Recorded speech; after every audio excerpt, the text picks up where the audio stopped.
Hello and welcome to the point. Jani మాస్టర్ని అందరికీ తెలుసు, రిమాండ్కి పంపించారు. అయితే ఈ కేసు ఫలితం ఎలా ఉండబోతోందనే చర్చలు రకరకాలుగా జరుగుతున్నాయి. ఫస్ట్ ఆఫ్ ఆల్ అసలు జానీ మాస్టర్కి ఈ కంప్లైంట్ ఇచ్చిన కొరియోగ్రాఫర్కి మధ్య అంటే అనుబంధం 5 సంవత్సరాల పాటు ఎందుకు కనెక్షన్ కొనసాగింది మొదలుకొని అనేక రకాల క్వశ్చన్స్. ఇన్ని సంవత్సరాల తర్వాత ఎందుకు లేవనెత్తుతున్నారు ఈ కేసు విషయాలని. అలాగే జానీ మాస్టర్ భార్య కూడా బయటకు వచ్చి ఇది ఎవరో పని కట్టుకుని కావాలని ఇరికించే కేసు అని చెప్పి మాట్లాడడం కూడా ఇప్పుడు చర్చనీయాంశం అవుతుంది, సంచలనం సృష్టిస్తుంది. ఇదే అంశంపై మాట్లాడబోతున్నాం. జానీ మాస్టర్కి ప్రూవ్ అయితే గనక ఏ అఫెన్సెస్ కింద శిక్ష పడే అవకాశాలు కనిపిస్తున్నాయి. ఒకవేళ ప్రూవ్ కాకపోతే వేర్ డస్ దిస్ గో? ఇది మరొక కేసులా అలా పక్కకెళ్ళిపోతుందా? Let's talk to Bharadwaj garu, అందరికీ సుపరిచిత senior journalist and film critic. నమస్కారం సార్. అలాగే Jayanthi garu is a very very active, informed, knowledgeable advocate. ముఖ్యంగా పాష్ అండ్ పాక్సో ఈ 2 చట్టాలకి సంబంధించి చాలా క్షుణ్ణంగా అధ్యయనం చేయడమే కాకుండా అనేక కంపెనీస్కి సెక్షువల్ హరాస్మెంట్ నివారణ కమిటీస్ సభ్యులుగా కూడా ఉన్నారు. కాబట్టి వారికి యాక్చువల్గా ఇది ఎలా ఫ్రేమ్వర్క్ ఎలా ఉంటుందో కూడా అర్థమవుతుంది. జయంతి గారు వెల్కమ్ అండి. Thank you so much for joining us. So first of all Bharadwaj garu, మనం ఫ్యాక్చువల్గా కొన్ని పాయింట్స్ పెట్టుకుని మొదలు పెడతాం కాబట్టి మిమ్మల్ని అడుగుతున్నాం సార్, ఇది మరొక కేసుగా పక్కకి వెళ్ళిపోతుందా లేక దీని ప్రోగ్రెస్ని చూసి మీరు ఏమన్నా కొంచెం ఫలితం వస్తుందంటారా? అంటే కోర్టులోకి వెళ్ళింది కాబట్టి ఇప్పుడు విషయం అంటే అరెస్ట్ అయ్యాడు, ఆయన రిమాండ్కి వెళ్ళాడు, ఇప్పుడు జ్యుడిషియల్ కస్టడీకి అడుగుతున్నారు అనేది వినిపిస్తోంది. ఏది ఏమైనా కోర్టు పరిధిలోకి వ్యవహారం వెళ్ళింది కాబట్టి కొంత నిజానిజాలు ఏమిటి అనేది తెలిసే అవకాశం అయితే ఉంటుందండి. రైట్. అంటే ఇది ఇంకొక కేసు అయినా కావచ్చు. అంటే ఆయన ఏం ప్రొవైడ్ చేస్తాడు, వాళ్ళే అతనికి ఎగనెస్ట్గా వాళ్ళేం సాక్ష్యాలు ప్రొవైడ్ చేస్తారు, కోర్టులో కంటెస్ట్ చేస్తారు. కంటెస్ట్ అయిన తర్వాత కోర్టు ఏం అంటే నిర్ధారించాలి ఇతను క్రైమ్ చేశాడా లేదా అనేది నిర్ధారణ అయితే రైట్ అప్పుడు ఏమిటి పరిస్థితి అనేది. అతని మీద సీరియస్ సెక్షన్సే ఉన్నాయి, ఆరోపణలు ఉన్నాయి. అలాగే అతన్ని సపోర్ట్ చేసేటువంటి వ్యక్తులు కూడా చాలామంది ఉన్నారు. ఇప్పుడు చాలామంది కొరియోగ్రాఫర్స్ అతనికి మద్దతు ప్రకటిస్తున్నారు. అంటే చాలా కాలంగా ఉంది, వాళ్ళ మధ్య రిలేషన్ అయితే ఉందనేది ఎస్టాబ్లిష్ చేశారు అందరూ. ఆ అమ్మాయికి అతనికి మధ్య అతను అసిస్టెంట్ కొరియోగ్రాఫర్ ఆవిడ. ఆ అమ్మాయి ఒక రియాలిటీ షోలో పరిచయం అయింది. ఆ రియాలిటీ షోలో పరిచయమైనటువంటి అమ్మాయితో ఈయన కొనసాగించాడు అనుబంధాన్ని. అది సెక్షువల్ హెరాస్మెంట్కి వెళ్ళింది అనేది ఆ అమ్మాయి ఎలిగేషను. రెండోది చాలా విషయాలు రాసింది ఆవిడ కంప్లైంట్లో. మతం మారి అతన్ని పెళ్లి చేసుకోమని అతని వైఫ్ ఈ అమ్మాయిని ఫోర్స్ చేసినట్టుగా కూడా ఒక వాక్యం రైట్ ఉంది దానిలో. అది ఒక యాంగిల్ తీసేసుకుని దాని మీద లవ్ జిహాద్ అనేటువంటి చర్చలు ఒకవైపు జరుపుతున్నారు. అవును. రెండో వైపు ఇంతకాలం ఎందుకు ఆగింది ఈ అమ్మాయి, ఎందుకు ఓపెన్ కాలేదు అనేది ఒక చర్చ. అంటే వీళ్ళిద్దరూ రిలేషన్లో ఉన్నారు, మణికొండలో ఏదో ఫ్లాట్లో ఉన్నారని కూడా ఎస్టాబ్లిష్ చేశారు కొంతమంది.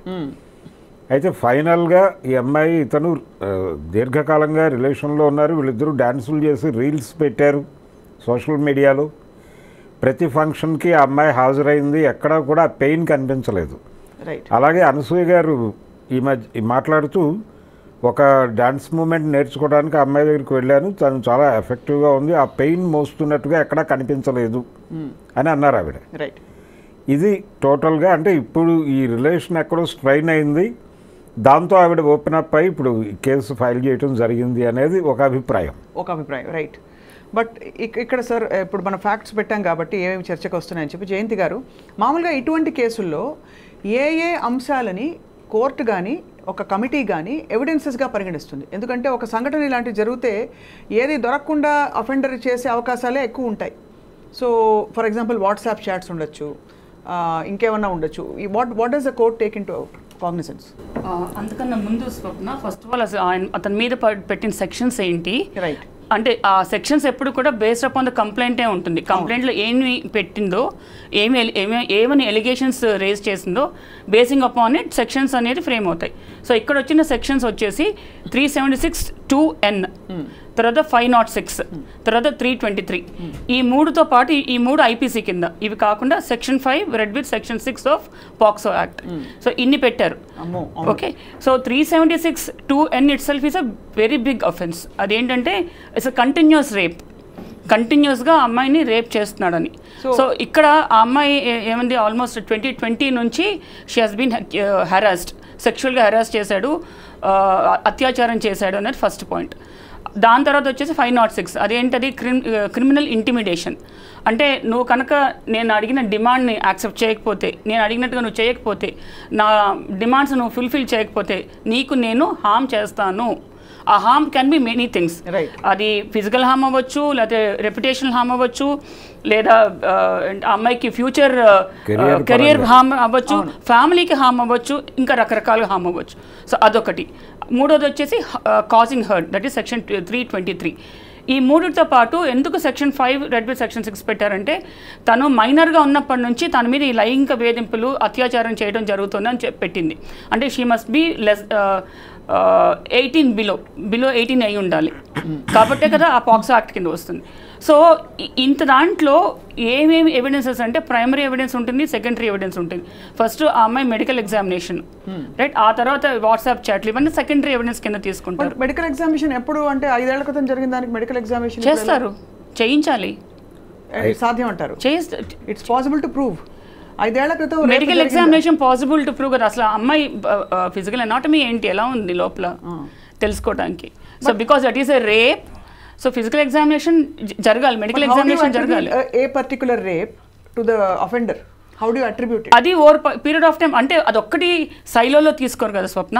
So there will be many things. Investigation జరుగుతుంది. ఇప్పుడు ఇంకా రిమాండ్గా వెళ్ళాడు, 14 days జ్యుడిషియల్ కస్టడీకి వెళ్ళాడు. ఆ తర్వాత ఈ లోపల పోలీసులు ఛార్జ్షీట్ ఫైల్ చేయాలి, ఇన్వెస్టిగేషన్ చేయాలి. ఆ తర్వాత అవన్నీ ఒక్కొక్కటి బయటకు వస్తాయి.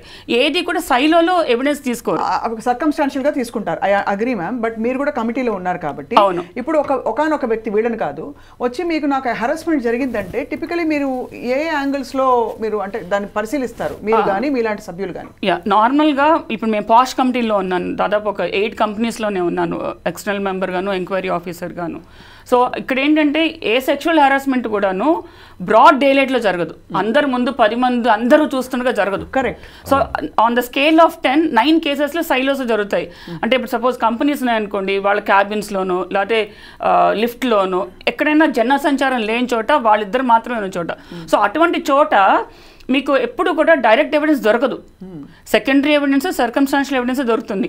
సో మేము నార్మల్గా అటువంటి చోట్ల ఏం చేస్తామంటే, అసలు ఆ అక్యూజ్డ్ మిగతా అందరితో ఎలా ఉన్నాడు అది ఫస్ట్ చూస్తాం. అది ఓవరాల్ అతని బిహేవియర్ ఏంటి, అతని పర్సనాలిటీ ఏంటి, ఎలా మూవ్ అవుతున్నాడు, అండ్ ఈ అమ్మాయి ఏం చెప్తోంది.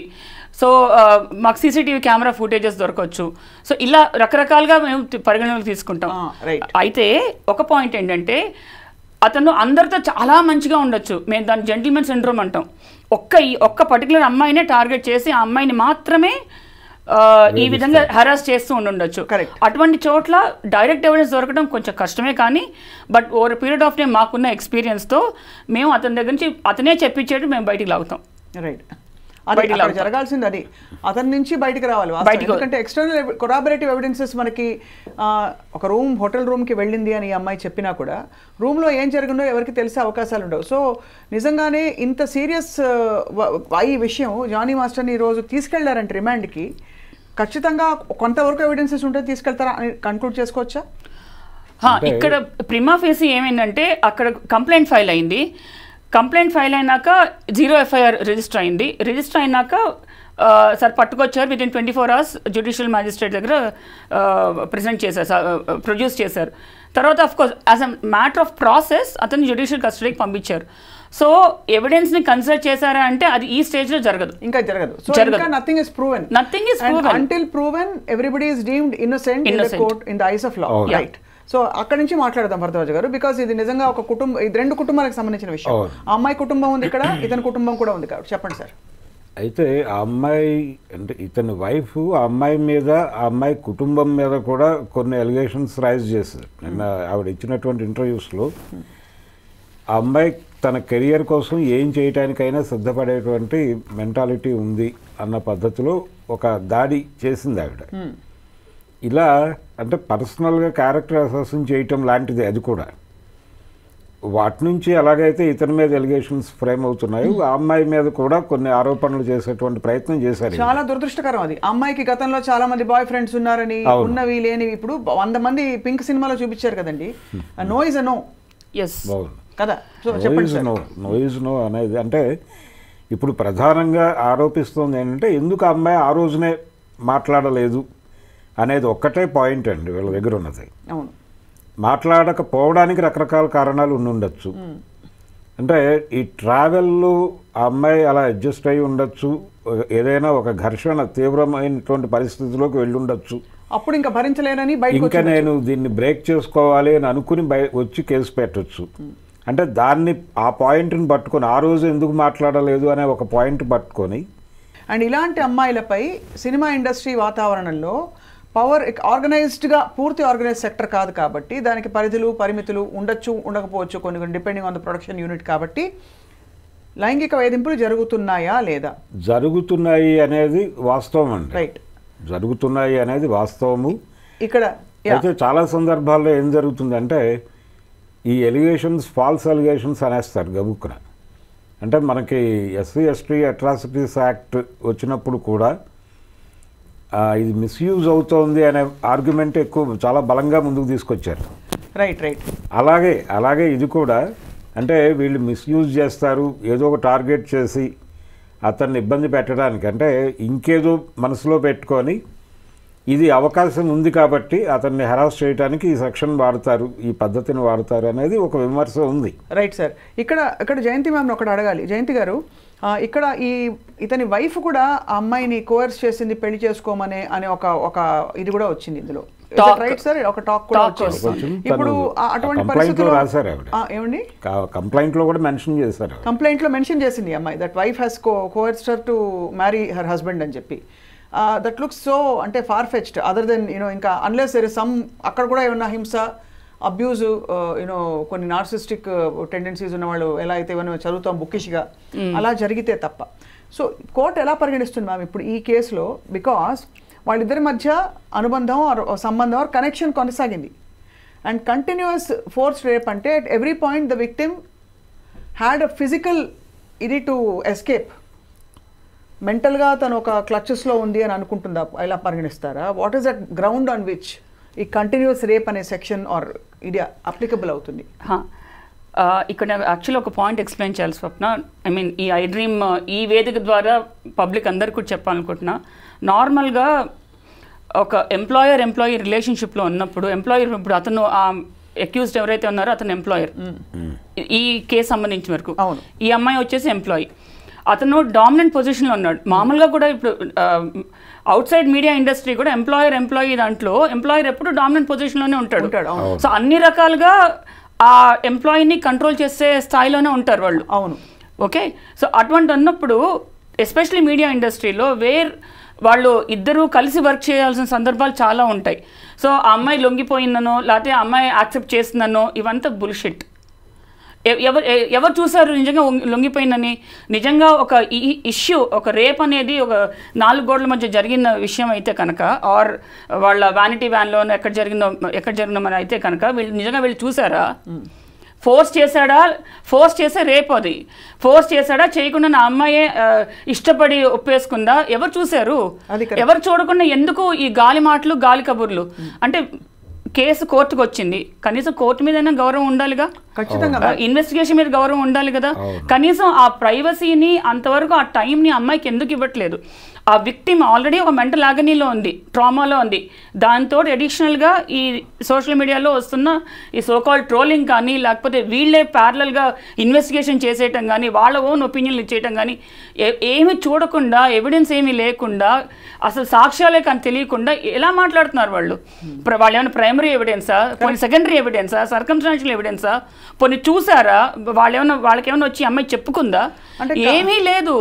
ఇది universal to all stories and it's easy to tarnish the image and character of a girl. ఈ ప్రపంచంలో చాలా easiest thing and dirtiest thing ఎవరైనా చేయగలిగేది ఏంటంటే ఒక ఆడపిల్ల క్యారెక్టర్ని టార్నిష్ చేసేయటం. అది అంత ఈజియెస్ట్ థింగ్ ఇంకోట్లేదు. ఎందుకంటే that is the weakest point as well strongest point for any girl. So ఇక్కడ వాళ్ళు చేస్తుంది అదే. ఇప్పుడు ఆ సోకాల్డ్ అక్యూజ్డ్ వాళ్ళ వైఫ్ కానీ అతన్ని సపోర్ట్ చేస్తున్న వాళ్ళు కానీ ఇంకెవరైనా కానీ ఏ యాంగిల్ నుంచి మాట్లాడుతున్నారు, పొలిటికల్ యాంగిల్ లేకపోతే సినీ యాంగిల్ లేకపోతే మెగాస్టార్ ఫ్యామిలీ యాంగిల్ అనో ఇంకో యాంగిల్ ఏ యాంగిల్ నుంచి మాట్లాడుతున్నా ఆ అమ్మాయికి ఇవ్వాల్సిన ప్రైవసీ రెస్పెక్ట్ ఇవ్వండి అట్లీస్ట్. జస్ట్ బికాజ్ అంటే ఇంకోటి కూడా అంటున్నారు, అప్పుడే నువ్వు చెప్పలా ఇప్పుడే నువ్వు చెప్తాను, ఎప్పుడు చెప్పాలని వీళ్ళు డిసైడ్ చేయాలా? ఒక రేప్ ఇన్సిడెంట్ జరిగింది, that's not easy to accept it. అంటే కరెక్ట్ మ్యామ్, వీళ్ళు చెప్పరు, ఎవరు చెప్పకూడదు, సోషల్ మీడియాలో ఇది కామన్ ఇలా కామెంట్లు చెప్పడం కాదు, కంక్లూడింగ్ ఇట్. అంటే గౌరవ కోర్టు ఎలా పరిగణిస్తుంది ఈ ఫ్యాక్ట్స్ ని, ఈ డేటాని అని తెలుసుకునే ప్రయత్నం ఖచ్చితంగా అన్ని కన్సిడర్ చేస్తుంది, ఏ ఫ్యాక్ట్ ని వదిలిపెట్టదు. అంటే 5 ఏళ్ల తర్వాత తను కంప్లైంట్ చేసింది, బట్ ఇందులో ఇంత తావు ఉంది, లేకపోతే దీనికి తావు ఉంది, ఈ సంఘటనలు జరిగినట్టు కనిపిస్తున్నాయని చెప్పి there is evidence and circumstantial అన్ని పరిగణలోకి తీసుకుంటుంది స్వప్న. కోర్టు అనేది కోర్టు ఈ మీడియాలో వస్తున్న సెన్సేషన్తో ఇన్ఫ్లుయెన్స్ అవ్వదు. It will go with the evidence, it will go with ఎవిడెన్స్లో కూడా primary evidence, circumstantial evidence, corroborative evidence అన్ని చూసుకునే ముందుకెళ్తుంది. సో మరి ఈ కమిటీ పాత్ర ఏంటి ఇందులో? అంటే ఈ కేసుని మరింత స్పీడప్ చేయడానికి, బికాస్ అన్ని వేళలా క్రిమినల్ సివిల్ కేసులు పెట్టకపోవచ్చు, కాంపెన్సేషన్ కోసం సివిల్ అండ్ చార్జెస్ ప్రెస్ చేయడానికి పాక్సో లాంటిది. బట్ ఈ committee in cases of majors for example who are sexually harassed, what does the committee do? What is its expected to do? అసలు కమిటీకి ఉన్న powers ఏంటి అక్కడి నుంచి మనం మాట్లాడితే, ఎసెన్షియల్లీ కమిటీ వచ్చేసి it has got all the powers of a civil court. అది పాష్ యాక్ట్ చెప్తుంది, sexual harassment women at work place act, prevention, prohibition and redressal. దానికి ఉన్న పవర్స్ ఆ 3 పరిధిలో వర్క్ చేయాలి. ప్రివెన్షన్ వర్క్ చేయాలి, ప్రొహిబిషన్ చేయాలి, రెడ్రెసల్ చేయాలి. ఇంత పని ఉంది. ఎంతమందికి తెలుసు ఇంత పని చేయాలని? అవును, నేను ఇప్పుడు సోషల్ మీడియాలో కొన్ని చూస్తున్నాను, వీడియోస్ కానీ ఇంటర్వ్యూస్ కానీ ఇవన్నీ చూస్తున్నాను. ఫస్ట్ ఆఫ్ ఆల్ మాట్లాడతాను హాఫ్ బేక్డ్, దాంట్లో incomplete information, 3 false information. Correct. So దాంతో యాక్చువల్లీ పబ్లిక్ ఎక్కువ నష్టం చేస్తున్నారు, కన్ఫ్యూజ్ చేసేస్తున్నారు. వాస్తవం. సో కమిటీ ఫస్ట్ ఫామ్ అయినాక వాళ్ళు ముందు చేయవలసింది ప్రివెన్షన్. అంటే ప్రివెన్షన్ అంటే అందరికీ తెలుసు సెక్షువల్ హెరాస్మెంట్ తప్పు అని, ఇట్స్ అన్ అఫెన్స్ అని తెలుసు, రైట్? స్టిల్ ప్రివెన్షన్ అనేది ఏంటి? More and more awareness create చేయండి, సో దట్ విక్టిమ్స్ ఎవరైనా ఉన్నారంటే వాళ్ళకి ధైర్యం వస్తుంది, నమ్మకం వస్తుంది. ఓకే, మాకంటూ ఒక కమిటీ ఉంది, ఒక సిస్టమ్ ఉంది in place, we can go there, complaint చేయొచ్చు. కానీ మీరు అనేది రైట్, చాలా రైట్ జయంతి గారు. భరద్వాజ్ గారు, మామూలుగా ఎవరైనా గొంతెత్తి ఒక మాట మాట్లాడితేనండి ఇలా జరిగింది నాకు అని చెప్పి చిన్మయి శ్రీపాద తను చెప్పిన సందర్భాలు ఉన్నాయి. చాలా మంది సెలబ్రిటీస్ వాళ్ళ గొంతు నొక్కేసే ప్రయత్నాలు చాలా జరిగాయి. వాళ్ళని రెబెల్గా ముద్ర వేసేస్తారు, వాళ్ళని గయ్యాళి, ట్రబుల్ మేకర్, ఇలా రకరకాల రాధికారు చెప్పారు కదా మొన్న, ట్రబుల్ మేకర్ అంటారని చెప్పి కారవాన్స్లో సీక్రెట్ ఫిల్మింగ్ జరుగుతుంటే కూడా చూసి పట్టుబడ్డా కూడా people can't raise their voices and because they will be outcast literally. అంటే I'm talking about not caste and also outcast. So ఇది ఇక్కడ సిస్టమ్ ఫెయిల్యూర్ స్వప్న. అవును, it's a blatant system failure. How can we create very amicable system where అంటే అమ్మాయిలు, భరద్వాజ్ గారు మీరు కూడా చెప్పాలి సార్, ఆడపిల్లలు బయటకు వచ్చి నాకు అన్యాయం జరిగింది అని చెప్పుకోవడానికి జడ్జిమెంట్ లేకుండా నేను ఐ విల్ బీ హర్డ్ అనే వాతావరణం ఎలా వస్తుంది మ్యామ్? జడ్జిమెంట్ ఎవరు చేస్తున్నారు? బయట నుంచి గాల్లోంచి ఎవరు చేయట్లేదు, మనలాంటి మనుషులే చేస్తున్నారు. ఎందుకు చేస్తున్నారు వాళ్ళు? పని పాట లేక కొంతమంది, మరి కొంతమంది సైడ్స్ తీసుకుని ఇప్పుడు కొత్తగా తయారయ్యారు. ఆడవాళ్ళందరూ కేసులు పెట్టేస్తున్నారు, పురుష పక్షపాతులకు తయారైపోయారు సొసైటీలో. ఫస్ట్ ఆఫ్ ఆల్ సెన్సిటివిటీ అనేది లేదు స్వప్న.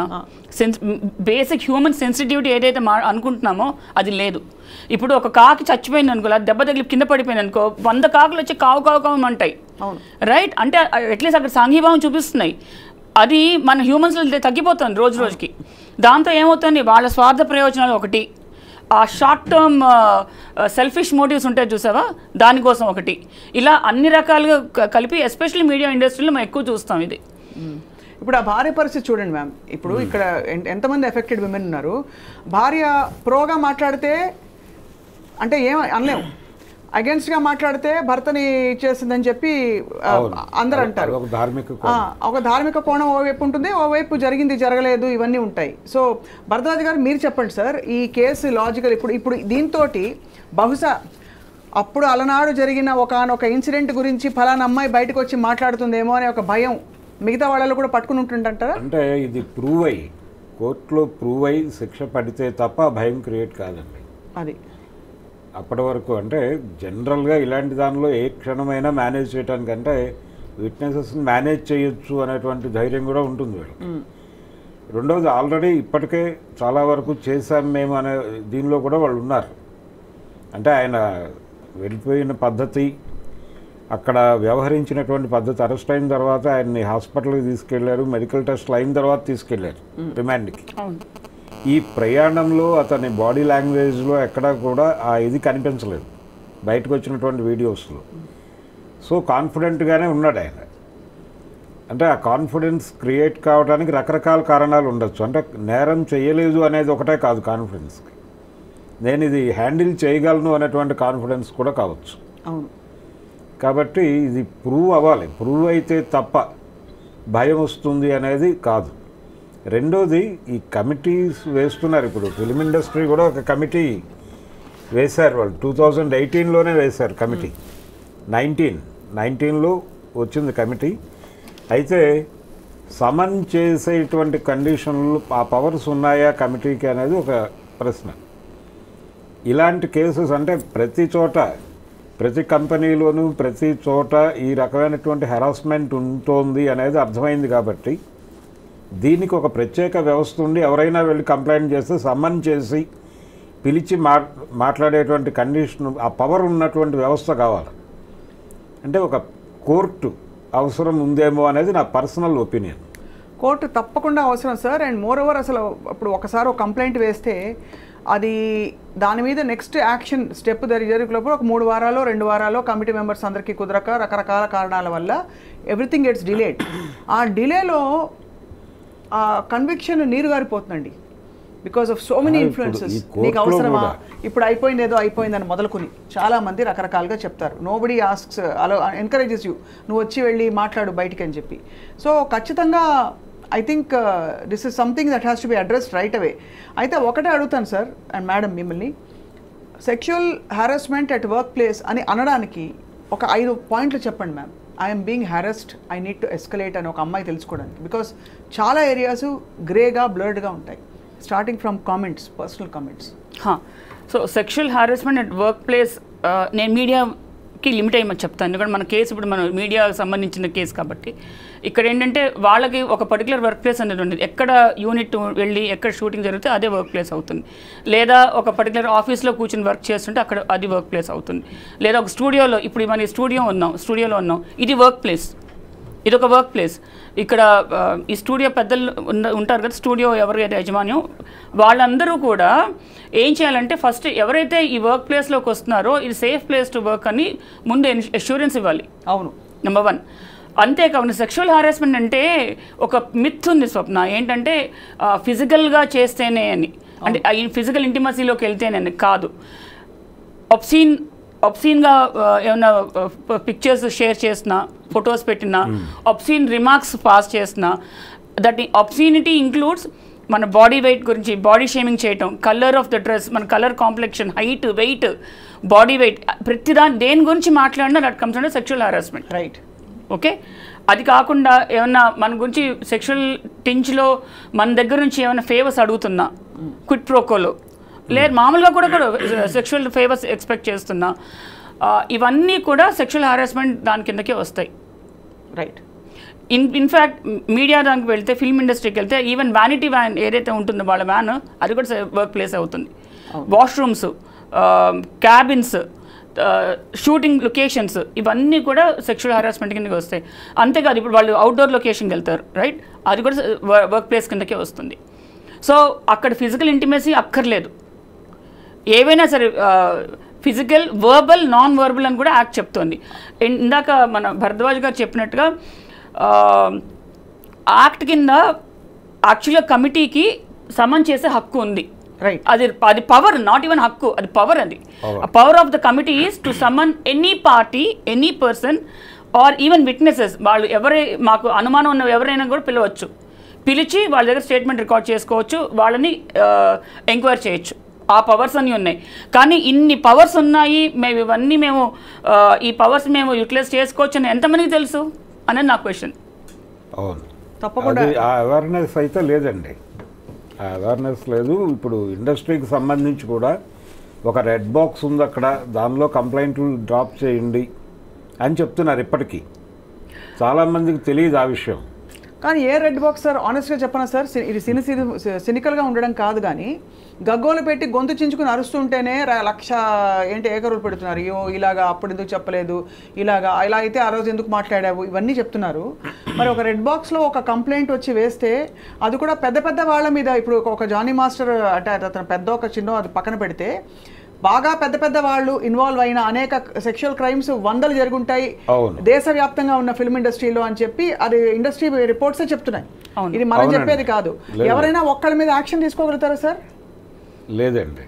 అంటే దీనిలో ఇది ఒక కల్చర్గా మారిపోయి నడుస్తున్నటువంటి సందర్భం ఉంది సినిమా పరిశ్రమ. ఎందుకంటే అప్పటి నుంచి ఆ కాలం నుంచి ఉన్నది ఇది ఇప్పుడే నార్మలైజ్ చేస్తారు దాన్ని. అంటే మనకి చరిత్రలో కూడా ఉందండి. ఇప్పుడు కాంచనమాల వర్సెస్ జెమినీ వాసన్ అనేటువంటి స్టోరీ అందరికీ తెలుసు.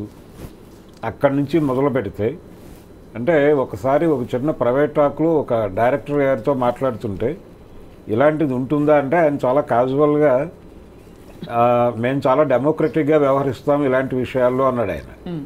అని ఒకవేళ హీరో గారు హీరోయిన్ అంటే అవుట్డోర్కి వెళ్ళినప్పుడు ఆయన అడిగితే మేము ఆయన అభిప్రాయాన్ని చెప్తాము, ఆవిడ అంగీకరించకపోవచ్చు కూడా. ఒక్కొక్కసారి అంగీకరించకపోయినప్పుడు ప్రాజెక్టుకి ఆవిడ అవసరము అనుకుంటే ఆవిడని డిస్టర్బ్ చేయం, ఆవిడ అభిప్రాయాన్ని గౌరవిస్తాం. ఆవిడ ప్రాజెక్టుకి అవసరం లేదు అనుకుంటే మాత్రం తీసేసి ఆ క్యారెక్టర్లో ఇంకెవరినైనా పెట్టి తీసుకెళ్తాం అన్నాడు ఆయన. అంటే దీన్ని డెమోక్రటిక్గా వ్యవహరించడంగా చెప్తున్నారు ఆయన. అది కండిషన్ అక్కడ ఉంది. అది ప్రాబ్లం ఉన్నమాట వాస్తవం. అయితే ఈ ప్రాబ్లం వలన సఫర్ అవుతున్న వాళ్ళు దీన్ని ఎలా అడ్రస్ చేయాలి, ఎక్కడ ఎవరితో చెప్పాలి అనే దానికి సంబంధించినటువంటి అవేర్నెస్ ఉందా లేదా అనే దానికంటే కూడా ఇది కెరియర్కి సంబంధించిన వ్యవహారంగా మార్చేస్తున్నారు. అంటే మీ కెరియర్ ఉండదు, ఇక మీరు దానికి అష్యూరెన్స్ ఇస్తూ కొంతమంది మొన్న ఈ అమ్మాయిని సోలో కొరియోగ్రాఫర్గా తీసుకుంటామని చెప్పారు. ఇప్పుడు వాళ్ళని ఈ కేసు వెనకాల అంటే జానీ మాస్టర్కి వ్యతిరేకంగా పనిచేస్తూ ఈ అమ్మాయిని వాళ్ళు గైడ్ చేస్తున్నారు, వాళ్ళ హస్తం ఉంది అనేది ఒక స్టోరీ బయట మనకి. అంటే ఇదే అంటే ఈ మాట్లాడే సమాజం అంతా కూడా వాళ్ళ ఇంట్లో ఆడపిల్లలకి జరిగితే ఏమిటి అని ఆలోచించే పరిస్థితిలో కూడా సిగ్గుపడాలి, జాలిపడాలి వీళ్ళందరినీ. అంటే అట్లీస్ట్ మీరు అన్నట్టుగా ఫేర్ ట్రయల్ ఇచ్చి ఎవరు దోషి నిర్దోషి అని చెప్పట్లేదు, కానీ గౌరవ కోర్టు పరిధిలో ఉంది, మనం అప్పుడే కామెంట్స్ పాస్ చేయదనే పాయింట్ కూడా రాలేకపోయారు అతను. సో ఫైనలీ మ్యామ్ జయంతి గారు, ఇవాళ అంటే ఇన్ని కమిటీస్లో సభ్యురాలుగా మీరు ఉన్నారు కాబట్టి మిమ్మల్ని అడుగుతున్నాం, ఏం చేయాలి ఒక అమ్మాయి హెరాస్మెంట్ జరిగితే? తనకి ఒకవైపు సర్వైవల్ ప్రాబ్లమ్స్ ఉండొచ్చు, వాళ్ళ పేదరికము ఇంకోవైపు నాకు ఎవరు మద్దతు పలకరు, ఐ వోంట్ బి హర్డ్ అనే ఒక కాన్ఫిడెన్స్ ఉండొచ్చు, ఒక డిఫరెంట్ మోడ్లో చెప్పకపోవచ్చు. What do you suggest? So Swapna, నార్మల్గా కంపెనీస్లో అయితే ఈ ఐసీ కమిటీ అనేది ఒకటి ఉంటుంది అండ్ ఖచ్చితంగా చేయాలి. ఎందుకంటే ఈ కంపెనీస్ అన్నీ కూడా end of the financial year వాళ్ళు ఆర్ఓసికి, రిజిస్టర్ ఆఫ్ కంపెనీస్కి, మినిస్ట్రీ ఆఫ్ కార్పొరేట్ అఫైర్స్ వీళ్ళందరికీ సబ్మిట్ చేయాలి, రిపోర్ట్ సబ్మిట్ చేయాలి. అలాగే directors, board of directors are liable. So ఒక పర్టికులర్ వర్క్ ప్లేస్, పర్టికులర్ కంపెనీలో if it's not a safe place to work, including board of directors, everybody is liable. So వాళ్ళు చాలా కేర్ఫుల్గా ఉంటున్నారు, ఇప్పుడు చాలా ప్రోయాక్టివ్గా మెజర్స్ తీసుకుంటున్నారు. కమింగ్ టు మీడియా ఇండస్ట్రీ, ఇప్పుడు ఇక్కడ అంత ఒక సిస్టమాటిక్గా లేదు కాబట్టి నేనేం చెప్తున్నానంటే షీ బాక్స్ అనేది ఉంటుంది. ఇది ఎంతమందికి తెలుసు? షీ బాక్స్ అనేది it's the most confidential one. అది డైరెక్ట్గా మినిస్ట్రీ ఆఫ్ విమెన్ అండ్ చిల్డ్రన్కి వెళ్తుంది. అది ఎక్కడికి తెలియదు, ఎవరికి ఏం బయటికి రాదు. That is online complaint system mechanism. అది కనుక ఫైల్ చేస్తే డైరెక్ట్గా అక్కడికి పైకే వెళ్తుంది, పైనుంచి వస్తాయి ఆర్డర్స్. అందులో ఏమిటి జస్ట్ కంప్లైంట్ సరిపోతుందా, లేక దానికి ఎవిడెన్సెస్ కూడా పెట్టాల్సిన అవసరం? ముందు కంప్లైంట్ వెళ్ళాలి, తర్వాత ఎంక్వైరీ జరిగినప్పుడు మాత్రమే వాళ్ళు మిగతావన్నీ. ఒక్కసారి అక్కడ పైకి వెళ్ళినాక ప్రాబబ్లీ విమెన్ కమిషనే it can come into picture. ఒకసారి మీకు సెంట్రల్ లెవెల్లో విమెన్ కమిషన్ వచ్చిందంటే టోటల్గా డిఫరెంట్ టర్నే తీసుకుంటుంది. రైట్, అంటే తనకి ఏదైతే సపోర్ట్ లేదు అనుకుంటుందో ఆ సపోర్ట్ ఆటోమేటిక్గా వస్తుంది. దట్స్ అ గ్రేట్, చాలా మంచి రియాష్యూరెన్స్ అండి. ఫైనలీ సార్ అండ్ మేడం, ఇది ఈ అఫెండర్స్కి ఏమిటి ధీమా? మేము పట్టుబడమనా? పట్టుబడినా ఏం కాదులే, ఎవ్వడు ఏం చేయలేడనా? ఏం చేయలేరు, మేము హ్యాండిల్ చేయగలం అనేటువంటి కాన్ఫిడెన్స్. అది మేనేజ్ చేయగలం అని ఇంకొకటి, అంటే విట్నెస్ని మేనేజ్ చేసేస్తాము, ఆ కంప్లైంట్ విక్టిమ్నే మేనేజ్ చేసేస్తాము, భయపెట్టేస్తాము, అన్ని రకాలుగా సామధాన భేద దండోపాయాలు అన్నీ అయిపోయినాక ఫైనల్గా కదా కోర్టులో ప్రూవ్ అయ్యేది, అప్పుడు కదా. తర్వాత అపీల్ సిస్టమ్ ఉన్నది, చాలా సిస్టమ్స్ ఉన్నాయి. I will manage the system అన్న ధీమా. అంటే దురదృష్టం ఏంటంటే నిర్భయ లాంటి కేసులోనే అన్ని సంవత్సరాలు పట్టింది వీళ్ళకి యాక్చువల్లీ శిక్ష పడ్డానికి. సో ఇంకా ఏం మాట్లాడతాం అంటే ఈ సోషలాజికల్ గ్రే ఏరియాస్ ఉన్న మన ప్రపంచంలో ఏది రిలేషన్షిప్, ఏది ఫోర్స్ రిలేషన్షిప్, ఇవన్నీ మనకి డిఫైన్డ్గా ఇంకా అర్థం కాని పరిస్థితుల్లో చాలా జరిగిపోతుంది. But it's a dark time అండి. తప్పకుండా ఇందులోంచి బయటకు వచ్చి చట్టాలు ఉండడం కాదు, చట్టాలు ఇంప్లిమెంట్ అవుతాయనే భరోసా మనం కలిగించగలిగితే ఐ థింక్ సమాజానికి అది చాలా బాగుంటుంది. జయంతి గారు, అవును, ఒక్క లాస్ట్ పాయింట్ ఒకటి యాడ్ చేస్తాను స్వప్న. ఇప్పుడు ఏంటంటే వీళ్ళు కోర్టుకి వెళ్తున్నారు, లేకపోతే పోలీస్ ఇన్వెస్టిగేషన్ జరుగుతుంది, ఇవంతా జరిగినప్పుడు దే కెన్ క్లెయిమ్ కదండి మన విక్టిమ్స్ కానీ ఎవరైనా నా గురించి కన్సెన్షువల్ రిలేషన్షిప్. ఇప్పుడు చాలా కేసెస్లో ఎస్పెషల్లీ మీడియా ఇండస్ట్రీ ఉన్నప్పుడు కన్సెన్షువల్ రిలేషన్షిప్ గురించి మాట్లాడతారు. అంటే వాళ్ళ అమ్మాయి ఇష్టపడే వెళ్ళింది, ఆ అమ్మాయి నో చెప్పలేదు, ఆ అమ్మాయిని బలవంతం చేయకుండా నా అమ్మాయి కౌంటర్ ఆఫర్ ఇచ్చింది, ఫోర్స్ చేసింది. సో ఇటువంటి ఎలిగేషన్స్ చాలా చేస్తారు. It's very easy to say that. So consensual relationship అన్నప్పుడు అది కూడా ఫోర్స్ఫుల్గా కూడా అవ్వచ్చు. అవును, అంతే కదా, ఫోర్స్ఫుల్గా అవ్వచ్చు, ఇష్టం లేకుండా అవ్వచ్చు. సో అవన్నీ కూడా పరిగణలోకి తీసుకుంటారు కోర్టు, ఏ పరిస్థితిలో అమ్మాయి యాక్సెప్ట్ చేసింది. సో కన్సెన్షువల్ రిలేషన్షిప్ అంటే అఫ్కోర్స్ అది ఖచ్చితంగా సెక్షువల్ హారాస్మెంట్ యాక్ట్ కిందకైతే రాదు పరిధి. బట్ ఇక్కడైతే బట్ కోర్టు ఖచ్చితంగా చూస్తుంది ఏంటి ఫోర్స్ఫుల్గా చేసిందా, అక్కడ ఆ ఎంప్లాయర్ వాడు ఎవరైతే ఉన్నాడో అక్యూజ్డ్ వాడు ఫోర్స్ చేసినాక ఈ కన్సెన్షువల్ రిలేషన్షిప్లోకి వెళ్ళవలసిన పరిస్థితులు క్రియేట్ చేశాడా అన్నది కూడా చూస్తారు కోర్టు. రైట్ ఆ పరిస్థితులు క్రియేట్ చేశారా అన్నదే అక్కడ బేసిస్. రైట్ భరద్వాజ్ గారు, ఫైనలీ సార్ ఇక్కడ పూనం కౌర్ త్రివిక్రమ్ శ్రీనివాస్ గారి మీద వేసి పెట్టిన ఒక ట్వీట్ కూడా అది కూడా ఇప్పుడు వైరల్ అవుతుంది. అది దేనికి సంబంధించిన అన్వయించుకోవాలి మనం? అంటే చాలా కాలంగా ఆవిడ త్రివిక్రమ్ని పవన్ కళ్యాణ్ని టార్గెట్ చేస్తూ ట్వీట్లు చేస్తూ వస్తున్నారు. అయితే పేర్లు ప్రస్తావించలేదు, ఎప్పుడు అన్యాపదేశంగా చెప్తూ వస్తున్నారు. ఈసారి ఫస్ట్ టైం ఆవిడ చెప్పారు. అయితే ఇక్కడ ఆవిడ కంప్లైంట్ ఎప్పుడో ఇచ్చాను మా అసోసియేషన్కి అని చెప్తున్నారు ఆవిడ.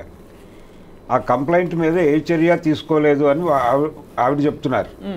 అయితే మా అసోసియేషన్ ఏం చేయాలి, వాళ్ళకు కూడా కమిటీ ఉంది, ఆ కమిటీకి ఫార్వర్డ్ చేశారా లేదా అనేది చెప్పాలి వాళ్ళు. అవును, కంప్లైంట్ లాంచ్ అయి ఉంటే వాళ్ళు చూస్తుంటే ఆ కమిటీకి రిఫర్ చేయాలి, లేదు ఛాంబర్ ఏర్పాటు చేసినటువంటి కమిటీకి అయినా పంపించాలి. అవును, ఈ రెండు పనులు జరిగినట్టుగా కనిపించడం లేదు. కాబట్టి ఇప్పుడు ఆవిడ ఓపెన్ డాన్స్ మీద మాట్లాడేశారు, పబ్లిక్ డొమైన్లోకి వచ్చేసింది. అవును, కాబట్టి ఇప్పుడు మా అసోసియేషన్కి ఎవరైతే బాధ్యత వహిస్తున్నారో మంచు విష్ణు గారు, ఆయన ఓపెన్గా వచ్చి మాట్లాడాలి. ఏంటి కంప్లైంట్ వచ్చింది, రాలేదు, లేదు, ఇప్పుడు ఆవిడ ఆ కంప్లైంట్ కనిపించట్లేదు అని కూడా చెప్పచ్చు. చెప్తే ఇప్పుడు ఆవిడ ఫ్రెష్గా కంప్లైంట్ ఇవ్వవచ్చు. అది ఇచ్చి నిజాలు అందులో వాస్తవాలు ఉండుంటాయి. అంటే ఇలాంటివే ఫాల్స్ అలిగేషన్స్గా మారిపోతున్నాయి. దీనివలన ఏంటంటే వ్యవస్థ మీద ప్రభావం పడుతుంది. అంటే ఇక్కడ ఇతివృత్తం ఏమిటి, ఏం కంప్లైంట్ ఇచ్చినట్టు మనం అన్వయించుకోవాలి? అంటే ఆవిడ ఓపెన్గా చెప్పారు కదండి, ఆవిడ ట్వీట్లోనే నన్ను హెరాస్ చేశారు అని. ఆ హెరాస్మెంట్కి సంబంధించే ఆవిడ ఇప్పుడు సీరియస్గా మళ్ళీ కంప్లైంట్ ఇవ్వవచ్చు ఆవిడ అవసరమైతే. కానీ ఇది లేవనెత్తడంలో ఆంతర్యం ఏంటి, ధైర్యం వచ్చింది అనుకోవాలా ఇప్పుడు? అంటే అందరూ ఎలాగో మాట్లాడుతున్నారు, నేను మాట్లాడుతున్నారు కాబట్టి నేను మాట్లాడుతున్నాను అన్నట్టుగానే చెప్పారు ఆవిడ. కానీ అది కూడా కమిటీ ముందుకు వచ్చిన తర్వాత, విచారణ జరిగిన తర్వాత మాత్రమే దాని మీద అది నిజమా కాదా అనేది అప్పుడు మాట్లాడాలి. రైట్. ఫైనలీ భరద్వాజ్ గారు, జయంతి గారు, ఖచ్చితంగా ఇద్దరు అఫెండర్స్కి వాళ్ళు ఏ ఆకాశం నుంచి దిగొచ్చిన వాళ్ళైనా సరే ఖచ్చితంగా వాళ్ళకి శిక్షలు పడితేనే వ్యవస్థ మీద నమ్మకం కలుగుతుందండి. మొన్న మలయాళ చిత్ర పరిశ్రమ హేమ కమిటీ రిపోర్ట్ కావచ్చు, ఇది కావచ్చు, I think it's high time we act and the honourable courts take these offences very seriously అండి. అఫెన్సెస్ ఎప్పుడు సీరియస్ అండి, సిస్టమ్ ఎప్పుడు స్ట్రిక్ట్గానే పనిచేస్తుంది. కాకపోతే justice delayed is justice denied అంటాను నేను. సో ఆ జస్టిస్ తొందరగా రావాలి అంటే ఈ సిస్టంలో ఎవరైతే ప్రొవైడ్ చేయాలో ఎవిడెన్స్ కానీ ఇన్వెస్టిగేషన్ కానీ ఇది తొందరగా కంప్లీట్ అవ్వాలి. సో నార్మల్గా అందరు కోర్ట్స్ని బ్లేమ్ చేస్తారు, వాళ్ళని కోర్ట్స్ని జడ్జెస్ని లేదా లాయర్స్ని అంటారు. దీంట్లో కోర్ట్స్ రోల్ ఏం లేదండి. అంటే పనిష్మెంట్ పడకుండా చేయడానికి కోర్ట్స్కి ఏం రోల్ చేయదు. కోర్ట్స్కి అందరూ ఒకటే, వాళ్ళు ఒకటే, వీళ్ళు ఒకటే, అందరూ ఒకటే. వాళ్ళకి కావాల్సిన కోర్ట్స్కి కావాల్సిన ఎవిడెన్స్. రైట్. ఆ ఎవిడెన్స్ కనుక సరిగా తీసుకొచ్చి చూపిస్తే court will definitely take its role. అదే ఇప్పుడు మనం అక్కడ కల్కటా కేసు చూస్తే సుప్రీంకోర్టు వచ్చి చివాట్లు పెడితే తప్పిస్తే యంత్రాంగంలోని వివిధ భాగాలు వర్క్ చేయడం స్టార్ట్ అయ్యాయి కదా. అంటే ప్రతిదానికి కోర్టు రావాలన్నమాట. కోర్టు రావాలి, కానీ కోర్టులు అతి త్వరగా పరిష్కరించి ఒక మోడల్ ఏర్పాటు చేసి ఒక మోడల్గా దీన్ని ఎస్టాబ్లిష్ చేయగలిగితే మాత్రం చాలా గ్రేట్గా ఉంటుందండి, చాలా బాగుంటుంది. ఐ థింక్ మరింత మంది అమ్మాయిలు బయటకు వచ్చి ఈ పోకళ్ళు ఖచ్చితంగా మారాలండి. స్త్రీ స్వేచ్ఛ, మనం విమెన్ ఈక్వాలిటీ 33% ఇన్ చట్టసభల్లో అవన్నీ మాట్లాడుతున్న రోజుల్లో ఇలాగా గౌరవప్రదమైన వర్క్ ఎన్వైరన్మెంట్ ప్రొవైడ్ చేయలేని ఒకటి it's a major failure in our country. Exactly, true. Actually across the world, primarily in our country. Thank you Jayanthi garu, మళ్ళీ మాట్లాడదాం for your valuable time. Bharadwaj garu, as always ధన్యవాదాలు సార్. స్టెబిలిటీతో పాటు మంచి ఇన్ఫర్మేటివ్ డిస్కషన్ ఇచ్చినందుకు మీకు ధన్యవాదాలు. Thank you. నమస్కారం.